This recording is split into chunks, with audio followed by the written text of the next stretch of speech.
Welcome to one and all.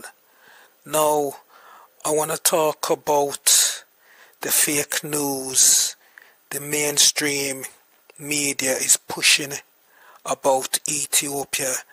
And when I say the mainstream news, I'm talking about like your CNN, your Fox News in the States, talking about your Sky News in the UK, your BBC in the UK, and some other European news channel. They're pushing some fake news about Ethiopia. Okay, we know that things in Ethiopia, in the north, is not 100% smooth, but it's nothing like what they are pushing. Now, I know somebody who was in Addis Ababa up to last week, and they said they had a beautiful time there. They didn't feel scared, they didn't feel panicky, they didn't feel nervous, and they said they meet some beautiful people from Addis Ababa. As I said, I'm not saying that in the north it's 100% smooth, but it's not unlike what the mainstream media is pushing. That's why it's good to watch alternative news and make up your own mind. Okay, I got a 2-minute video clip of a journalist, and he works for Sputnik News channel, and he's based in Washington DC, and listen to what he is saying, because he is saying more or less the opposite to what the mainstream news channel is saying. Okay, here it comes.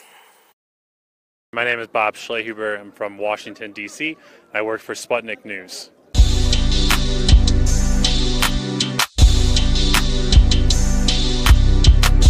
Yeah, I'm in Addis Ababa for the last 4 days. It's a beautiful city with beautiful people, and the reports that most Western media are putting out are not accurate. The Western media, for many reasons, are supporting the TPLF and talking about a security situation in Addis Ababa that's not accurate. Addis Ababa right now is peaceful, with tens of thousands of people coming out to Meskel Square in support of the Ethiopian government, in support of the democratically elected and legitimate government of Ethiopia. And I've had a wonderful stay and met so many wonderful people here while I've been in Addis.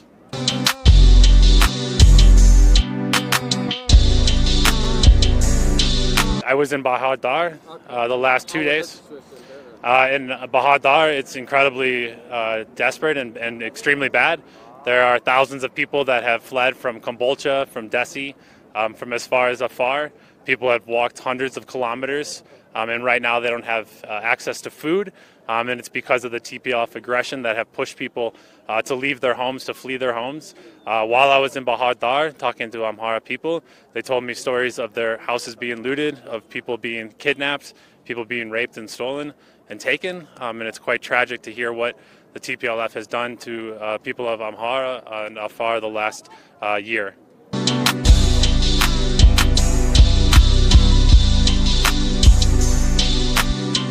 Yeah, it was incredibly peaceful today. It was incredibly uplifting. It was beautiful to see people of Ethiopia united together with the government to support the country and to support one Ethiopia.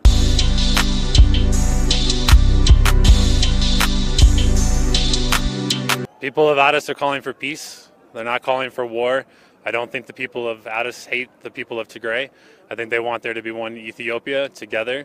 And what we're reading in the Western media is not true. Reading the New York Times, reading the Washington Post, CNN, BBC, Bloomberg, all of them are pushing lies and falsehoods. And I've seen so many reporters report from Nairobi, from Kenya, and they're not here in Addis. If you look around in Addis, it is not true, and it's not the same of what these people are writing when they're not even here in this country.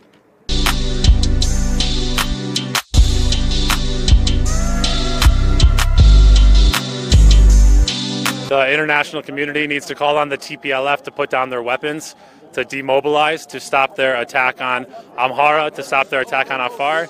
and the international community needs to get behind the democratically elected Prime Minister Abiy Ahmed and to support the people of Ethiopia and their future.